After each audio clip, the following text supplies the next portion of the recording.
Good morning, ladies and gentlemen. My name is Rook, and today we're going to be talking about games that are $20 and under that are indie games. Now, there's been a lot of speculation, there's been a lot of arguments, there's been a lot of complaints about Silksong being $20, the same way it was when Baldur's Gate came out, where they put out all this content and put it at a base price. Now, Marlo Briggs, this is an old game. This is an indie game. Kind of, because Zuda, I don't know who made this. I'm taking this off here. But Davy X Jones, right? I talked about this on TikTok. This game is literally $9. It was on sale for $6.66 because they were trying to be edgy. This is a great first-person shooter game. Action adventure. Story rich. You see it all here. Great game for under $20. Next game, we have Blood Roots. This game is under $20. It'll be like $20 and some cents. This game right here, I have a lot of fun with this. This is very similar to, sorry y'all, it is very similar to Hotline Miami. You get one hit and you die, but the enemies also get one hit. You get a whole bunch of different weapons and you can pick up anything and use it as a weapon. It's sick. They have finishers. That was one of the cool finishers I have not done in the game.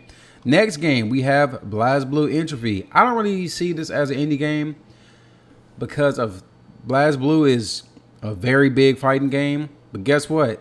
Under $20. And right now it's on sale for $12. And they just added Dead Cells.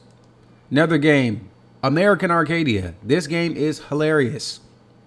I have played this before. I bought it on PC or on Steam. This is a story game. It is very similar to Telltale, but not like Telltale. This game is really fun. It is under $20. Now we got Metro Gravity. There's a YouTube. The guy that made this game is a YouTuber. He's very funny, but this game is literally mind bending.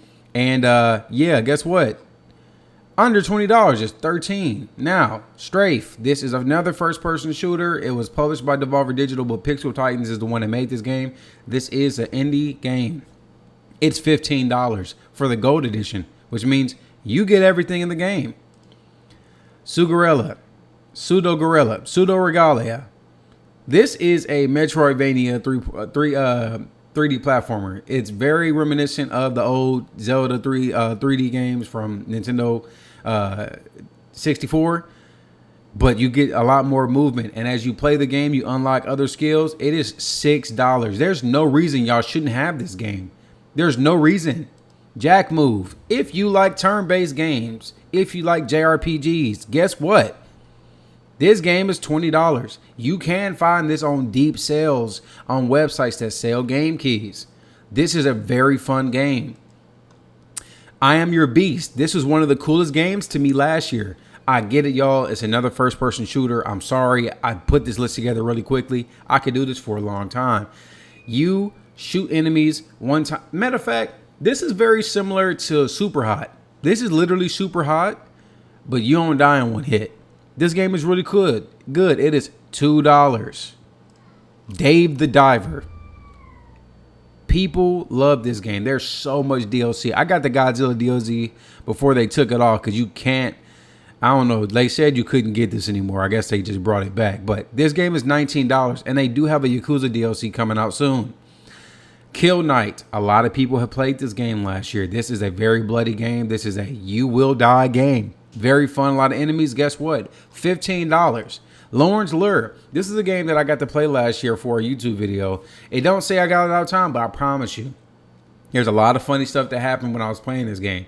They just added a zip line. They just added what's the name? They just added what is the freaking grappling hooks to this game. This is another first-person parkour game. I don't even know what you do in this. I don't know the ending of this game. But guess what? It is $15. People are complaining. They complain about games that are over $20 in their indie games. And there's a lot of indie developers that are scared because of what Silksong was able to do. But people don't remember Hollow Knight was literally $20. And it's $15 now. I think it might have been $15 when it came out.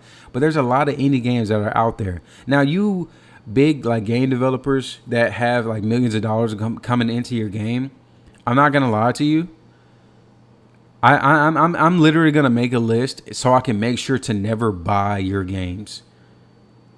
I'll never buy your games, or if your game is really good and I want to play it, I'm not buying it at full price, and I will buy it from a third party vendor so you don't get paid, because this is ridiculous, absolutely ridiculous, absolutely.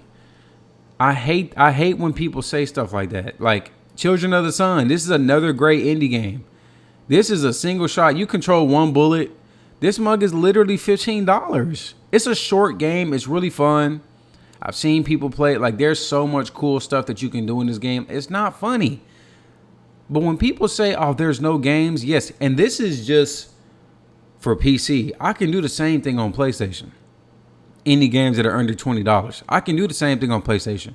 I can't do it on Switch because the indie games that they allow to be put on there are very bad products from what I've seen. But there's games out there. Y'all just don't want to play outside of what y'all want. Like y'all play outside of things like you like Trek to Yomi. I thought this game was gonna be super cool. I didn't really enjoy it, but it's cool for what it is. I played it on Game Pass, and then I ended up buying it here because it was $1. You can't. I'm a hoarder, bruh. Oxto. This is Hotline Miami. This game is really fun. This dude makes games all the time. Let's see what other games I got on here. Moon Scars, really good game. Haven't beat it. It's hard as heck, but it's just like Blasphemous. It's really fun. Guess what, y'all? Guess what? It's under $20. So don't say that you can't find any games that are indie that, you know, you can't find them. Like, they're there. And there's a lot of free games too. This game right here is free. It's very fun. I don't have any friends to play this game with. But that game is sick. Like, I don't understand it. Like, people, like, and then there's some guys that are like, well, Silksong is 10 to 15 hours and they're put it at $20. I don't know what I could put my game for. And it's like, dude, if you don't have confidence in your game, don't put that game out. If you don't think that you can put your game for $20 to $25 and get paid for it, don't put it out. That means you don't have confidence in your game. And that is a you problem. That's nobody else's problem. So yeah, I know I'm being a little critical and I'm not being nice like I try to be, but it's like I feel like people don't really believe in their game, so they. I'm sorry, I'm not trying to be mean, but it just comes off this way because I'm very straightforward. But y'all sound like crybabies, bruh. Y'all really do. There's a lot of games that aren't worth the price that they are, bruh. You can't even buy a Call of Duty game on Steam under $50, and on the rare chance you do, they're $20, and you can't play multiplayer. You can't, because you're gonna get hacked. And then you're going to get kicked off the internet. Devil's Hunt. This game is bad, but it is a fun game. Dendara. This game is beautiful and is very fun. It's another platformer game. Like, if you don't have confidence in it, stop doing what you're doing, bruh. Either stop game developing or take some time to yourself and regroup. Like, seriously, it gets ridiculous because it's like, man, I be really wanting to try. I follow almost 100 profiles on Twitter now, on my new Twitter, strictly for indie developers. You know why? Because I've had more fun on indie games than AAA games in the last 3 years. Seriously. Like, I'm gonna always come back to Vermintide 2. I'm always gonna come back to Killing Floor 2. When I get the chance, I'll go back and play those games. I always do that. Every time I got, like, when I got my PlayStation 3, I had Vermintide. I mean, I think it was on PlayStation 3, but I know for a fact it was on PlayStation 4. I have Vermintide 1 and I have Vermintide 2. Killing Floor 2, I bought that mug so many times for people, for myself. And then you see Skyrim. I bought Skyrim at least 5 or 6 times, maybe more. And I'm not even gonna lie, it's because I don't remember. I bought these Halo Assault games because when I was a kid, playing them on Xbox 360 with my friend Daniel, he literally, like, him and his brother Anthony literally put me onto Halo. Halo is the reason I like Call of Duty. I grew up playing the old Call of Duty games, but Halo is the reason I like playing multiplayer first-person shooters. But there's plenty of games out there under $20, and you can find a lot of these games as AAA for like crazy sales. Like Biomutant. This is the most disappointing game I have ever purchased. Because after 2 months, they completely abandoned this game. And guess what, y'all? Guess what? $40. And it's never gone lower than that. This doesn't even go on sale anymore. So again, y'all, I don't like when people lie when they say, "Oh, we're indie group." You're not, though. You're not. You got one of the most important IPs to Ubisoft, and you're saying you're an indie game? Shut up. They had enough money to put out 2 Prince of Persia games in the same year. Stop being liars. Stop being losers. You're pissing me off. Goodbye.